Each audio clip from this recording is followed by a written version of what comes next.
guys! So yan, welcome back to my channel. So kumusta naman po kayo? Okay, so guys, maraming salamat po sa walang sawang pagsubaybay sa ating mga reading and sa mga matagal na nating taga-subaybay. Maraming salamat po. Sa mga hindi nag-i-skip ng ating ads, maraming salamat din po kasi malaking tulong din po yan sa akin. Okay? So guys, sa mga nagtatanong pala kung paano po magpa-private reading, ay iiwan na lang po natin sa ating pong description box below yung link ng aking Facebook. Ayan guys, wag na kayo guys mag-comment kung paano magpa-private reading kasi nandiyan na po yan guys sa ating description box below. Hindi ko na kayo guys masagot kasi busy rin.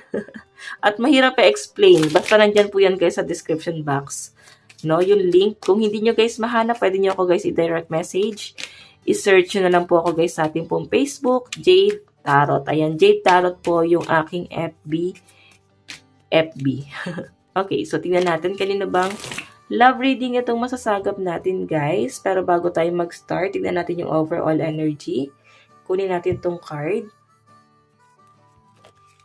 Okay, overall energy. Ano ba yung past situation nyo ni person? Past situation or possible na ipakita na rin sa atin yung current situation. Okay. Situation. Meron tayong photograph. Healthy choice. Oh, ayan na. Maring nung nakilala mo tong taong to guys, ay broken-hearted siya. Oh, di ba? Hanggang sa para bang feeling niya, ikaw yung nakatulong sa kanya para maka-move on. Ikaw yung nakatulong sa kanya para ma-recover or makalis siya dun sa kanyang sitwasyon. Nung nakilala ka niya guys, napaka-positibo mo at nahawa yung person mo sa pagiging positibo mo guys. And napaka-jolly hanggang sa parabang lagi na kayo guys nagkakausap na tong taong to guys. Nakikita ko yung pagiging positive mo and nakikita ko rin sa inyo guys na ikaw yung tipo ng tao na matalino kasi photograph nandito. Magaling ka sa mga history, magaling ka sa magbigay ng advice. Siguro dun mo nakuha tong taong to sa pag-a-advise mo. Tinulungan mo siya para magmahal ulit. Ang intention mo lang naman dito guys, tulungan siya para makarecover. Kasi hindi mo rin naman din in-expect na magiging lovers mo tong taong to guys. Hanggang sa para bang hindi mo lang siya tinuruan na makamove on. Tinulungan mo pa siya or tinuruan mo pa siya para magkagusto sa inyo guys. Ayan no, araw-araw ka nang kinukulit nitong taong to guys. Araw-araw ka na niyang tinatawagan. Napakagaan mo daw kasi guys kausap no. Napakasarap mong kausap. Nandun sa point na napaka-positive lang ng mga vibes na nabibigay mo sa kanya. Okay? So, nakikita ko rito guys, ayan no, tuloy-tuloy yung pag-uusap. 8 of Fire and Queen of Air. Nakikita ko yung pagiging dominant ng energy mo guys. Okay, parang hindi mo naman talaga intensyon na pumasok sa relationship kasi okay ka eh. Kontento ka, masaya ka. Iba sa inyo guys, maaaring ngayon nakakausap mo pa rin si person, pwedeng kayo ay nag-explore, nag-uusap pa rin, ayan. May new beginning, nandun pa rin sa point talaga nung naging karelasyon mo siya, talagang hindi naging madali kasi may on and off, no? Ayun no, pwedeng twin flame mo siya eh, kaya ka-vibes mo tong taong to. Okay? Ka-vibes mo kasi same kayo talaga guys ng mga gusto, hilig, parang iisa lang ang inyong naiisip. Alam mo yon, nai-share kayo ng kanya-kanyang opinion.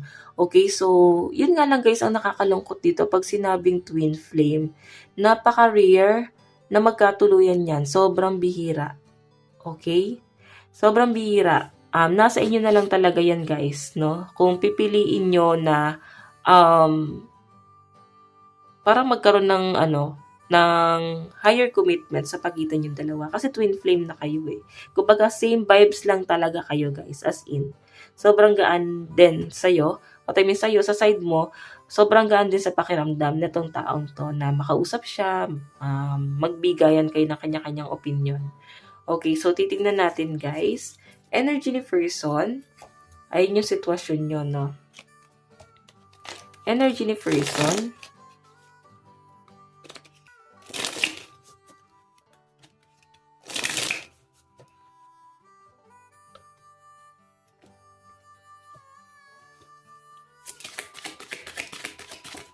Okay, kuha pa tayo. energy ni person. So guys, meron tayong the Hierophant. So guys, nakikita ko si person mo. Pwedeng single dad or single mom. Kasi hindi lang naman guys yung sarili niya yung iniisip niya, kundi yung kapakanan din ng mga anak niya, family niya, yun, no, sama-sama sila. Nakikita ko yung pagiging responsible nitong taong to. Or kung may anak kayo guys nitong taong to guys, nakikita ko yung pagiging responsible niya. Okay? Napaka hands-on. Marami siyang tinuturo. Siguro mahilig siya sa bata. Ayan, no? Tinuturuan niya eh. Okay? Meron tayo guys, 3 of Earth. Siguro teacher to si person mo. Pwedeng professor or pwedeng nakilala mo siya nung nag-aaral ka. Pwedeng parehas kayo ng college. Pwedeng teacher mo siya. Yun ang nasasagap ko guys. Pwedeng teacher mo siya. Professor mo siya. Or pwedeng classmate, schoolmate. Okay, justice. Okay. Yung iba sa inyo guys na nafe-feel ko pwedeng may karelasyon pa siya that time. Oo. Siguro, may karelasyon pa itong taong to guys. Tapos, pwedeng best friend ka pala niya. No? Siguro, nag-share siya sa inyo ng problema dun sa karelasyon niya na parang hindi na sila nag-work, hindi na sila okay. Siguro, ikaw yung nagbibigay sa kanya ng, positive, no? Pagiging positibo, ikaw yung nagtuturo sa kanya kung ano yung gagawin niya pagdating sa relationship niya dito sa kanyang karelasyon. So, justice, I think, na-fall talaga siya sa inyo. 8 of Air. Okay, so malakas ang energy ng Earth sign Capricorn, Taurus, and Virgo, and Air sign Aquarius, Gemini, and Libra. Okay, sobrang emotional itong person na to nung nakilala mo siya. Okay? Hindi naman sa pagiging selfish, pero hindi talaga siya satisfied dun sa karelasyon niya before. Or pwedeng ngayon nga hindi siya satisfied. Pwedeng nakakausap mo siya. Pwedeng sinasabi niya sa inyo. Okay, tignan natin. Kasi, pwedeng naputol na. I think kailangan niya ng time. Siguro sinasabi niya sa inyo na bigyan mo ako ng time. Aayusin ko yung problema ko. Kasi parang nahuhulog na talaga siya sa inyo guys. Hindi niya lang alam kung paano siya alis sa sitwasyon niya ngayon. Okay? So, meron tayong 8 of Earth. Naku, pilit niyang sinusolusyonan yung mga problema niya. So, nakikita ko guys, gulong-gulo tong person na to ngayon. 5 of Air. Ang daming struggle, ang daming niyang pinagdadaanan. Problema din sa family, sa pinapakita sa akin guys. Nakikita ko na naguguluhan siya, napipiliin niya, puso niya or isip niya. Mahal siya or mahal niya. Yun. Naguguluhan siya. Pwede kasi guys na may mga bagay na nag-uugnay sa kanilang dalawa nung karelasyon niya kung bakit hindi niya maputol ng tuluyan yung connection niya doon. May nag-uugnay sa kanila kasi. Or pwede ito guys ay karelasyon mo na. Yun nga lang, may nanggugulo na ex. Okay? Marami siya guys pinagdadaanan ngayon sa pinapakita sa akin. The Hangman, may nakikita ko dito guys na nasa conflict talaga siya. 4 of Water, nawawala na siya guys ng kumpiyansa na gumalaw or magkaroon pa ng direction sa buhay. Tignan pa natin, nararamdaman niya sa inyo ngayon. Meron tayong 6 of Water. 6 of Water kasi guys, 6 of Cups, new love interest. So alam mo, hindi na natin kailangan pang itanong. Talagang minahal ka ng person mo. Talagang nahulog talaga yung loob niya sa inyo guys. Okay, hindi niya rin ma-explain. Sobrang gulong-gulo na siya. Siguro di niya rin maamin sa inyo yung totoong nangyayari, pero mahal ka niya. Siguro inamin niya sa inyo. Tignan natin kung ano yung nararamdaman mo mamaya. Sa ngayon, energy muna ng person mo. Meron tayong judgment. Okay. So I think malaking tao tong person mo. Natatakot din siya sa judgment. Natatakot din siya sa panghusga ng mga tao sa paligid niya, or pwede natatakot siya na mahusgahan ka ng mga tao. Temperance, pwedeng nasa third party ka pala, pwedeng ganon. Okay, judgment, ayan no. May adjustment siyang ginagawa. So nakikita ko guys, puputulin niya yung connection niya doon sa dati niyang karelasyon, or pwedeng karelasyon niya pa rin ngayon. Gagawa niya ng paraan, susolusyonan niya to, pero kailangan niya ng time para magawa yon. Kailangan niya ng mahabang panahon para magawa niya yon. Okay? So, tignan natin guys, sa energy mo naman, ayan, malakas ang energy ng water sign, Cancer, Pisces, and Scorpio, and air sign, Aquarius, Gemini, and Libra. Okay, so tignan natin sa side mo naman.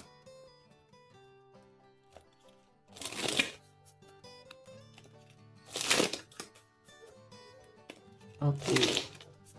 Energy mo. Meron tayong Knight of Fire. Actually, guarded ka. Pinipigilan mo rin yung sarili mo na mahulog sa kanya kasi alam mo kung ano yung sitwasyon mo sa kanya. Pwedeng alam mo kasi na nasa conflict, no? Alam mo na may karelasyon siya. Pinipigilan mo yung sarili mo hanggat maaari. Umiiwas ka rito. Ayaw mo rin ng gulo. Meron tayong Knight of Earth. Nakikita ko rito guys, pwedeng mahilig ka sa pusa, mahilig ka sa animals. Ayan. Good provider ka din sa pinapakita sa akin kasi King of Earth eh. Ito guys ay mahilig sa food. Siguro mahilig kang kumain. Ayan. Napaka-responsible mo lalo na pagdating sa mga pagkain. Oo, siguro yun nga, nagpo-provide ka para sa family mo sa food, electricity, internet. Ikaw yung breadwinner siguro guys. No? Marami ka responsibilidad. So, energy mo, meron tayong 2 of Earth. Naku, yung iba sa inyo guys, maring nagkakaroon ka ng struggle pagdating sa financial kasi nagbabalance ka eh. Minamanage mo talaga. Pwede, sapat naman yung sinasahod mo pero talagang meron kang pinaglalaanan, no?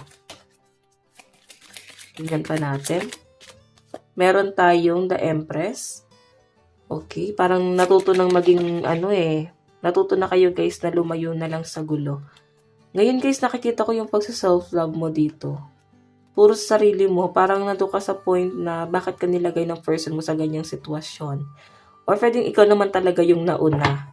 Okay? Pwede ikaw naman talaga yung nauna, tapos bumalik siya dito kasi parang friends na kasi kayo. Okay, bumalik siya sa buhay mo na meron na siyang karelasyon or pwedeng may third party pero napatawad mo na siya. And pwede naman talagang may third party, talagang pinagsabay kayo tapos hinihiling niya rito na antayin mo siya. Okay, hinihiling niya na ayusin niya lang yung gulo niya. Then after that, babalik siya sa inyo. Alam niyo guys, kung mahal ka talaga ng person mo, kahit masaktan niya yung other person, pupuntahan ka niyan. Ganun yun, di ba? Kasi pag sobrang mahal mo ang isang taon, magiging selfish ka talaga. Pero nakikita niya pa rin kasi guys yung responsibilidad niya doon sa isa. Okay? Meron po tayong The Tower, so may ending. Nakikita ko yung energy mo dito. Mas pinili mo na lang lumayo. Mas pinili mo na lang umiwas. Ikaw yung nag-sacrifice. The hirap nito. Kung may mga anak kayo guys, nakikita ko na pinipilit mo na iahon or pinipilit mong buhayin yung mga anak mo nang wala siya.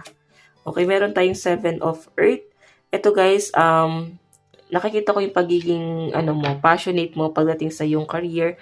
Nakikita ko yung pagiging hardworking mo, talagang ginagawa mo lahat para sa kapakanan ng pamilya mo at ng mga anak mo. Okay? And sa pinapakita sa akin, yung iba sa inyo, wala na talaga kayong tulog dahil parang nag-overtime ka pa sa trabaho. Okay? Queen of Water, nagpaplano pa mag-aral yung iba sa inyo. Siguro kasi iniisip mo na kailangan mo to para dagdag income din. Okay, Page of Water, punong-puno ka ng emosyon. Ang gusto mo lang dito is someone na bubuing ka. Someone na aalisin ka doon sa pagiging malungkutin mo. Ito kasi guys, nakikita sa'yo ng mga tao sa paligid mo. Masayahin, pa-jolly, walang problema. Pero hindi nila alam guys na punong-puno ka ng problema. Ace of Earth, nakikita ko, meron kang inaantay na i-process na papers. Meron din ako nakita dito na pera na paparating sa inyo. Siguro, ito ay inaasahan mo. Inaasahan mo nung parang December pa lang inaasahan mo na yung pera na yan. And I think paparating na siya guys, okay? Iba sa inyo guys, mukhang magiging maganda rin ang inyong daloy ng kaperahan kasi nandito po yung Ace of Earth. Okay? Nakikita ko yung pagiging practical mo ngayon. So, I think bubuhos ang biyaya sa inyo, guys. Okay, so sa side mo, malakas ang energy ng fire sign, Aries, Leo, and Sagittarius. Capricorn, Taurus, and Virgo. Ayan. Puro earth sign, no? Capricorn, Taurus, and Virgo. Meron din tayong water sign, Cancer, Pisces, and Scorpio. So guys, tignan natin mensahe sa inyo ng person mo. Mensahe ng person mo sa'yo. Okay. Meron tayong, I hope that you can forgive me one day. So, di ba? Malaki talaga yung kasalanan na ginawa niya sa inyo guys. Kasi nilalagay ka niya sa conflict. Nagiging selfish itong person mo. Okay, sarili na lang niya yung iniisip niya rito guys. Tingnan pa natin. Mensahe niya sa'yo. Okay. So guys, meron tayong we need to let each other go. We need to let each other go. So, nandun sa point na parang kailangan nyo munang i-give up yung isa't isa. Kailangan nyo munang i-let go ang isa't isa. Kasi siguro, parang patago nga guys yung nakikita ko eh. No? I hide behind material things. Parang tinatago. Siguro tinatago ka ng person mo. Or pwede hindi ka pa niya kaya ipagmalaki sa ngayon. Kasi nga yung judgment. I want to feel that way again. So, nakikita ko na maaaring matagal na kayong single guys. Nararamdaman ko sa inyo na parang etong si person mo, gusto niya ulit ma-feel yung presensya mo. I love you. Ayan no. Siguro magaling kang kumanta or mahilig kayo parehas sa music. Alam niyo guys, nakikita ko na mahal ka ng person na to kahit na nilagay ka niya sa alanganin. Okay, nakikita ko sa kanya guys, yung pagiging sincere niya. Yun nga lang, sa ngayon hindi pa niya guys alam kung sino ang pipiliin niya. Pero mahal na mahal ka niya guys. Eto yung nasasabi na lang niya guys, no, sa sarili niya. Mahal ko pala talaga siya. And naguguluhan siya sa mga nangyayari. Okay? Pero malinaw na pinapakita sa akin guys, yung pagiging passionate nitong person na to sa inyo. Hindi niya lang talaga alam kung paano niya gagawa ng pamamaraan. No? Siguro, ito rin yung dinedemand mo. And hindi mo na rin siya guys ipe-pressure kasi hahayaan mo na siya. Okay? So guys, ito lang naman po ang inyong reading. Hanggang sa muli. God bless and love you all. Thank you po. Bye-bye.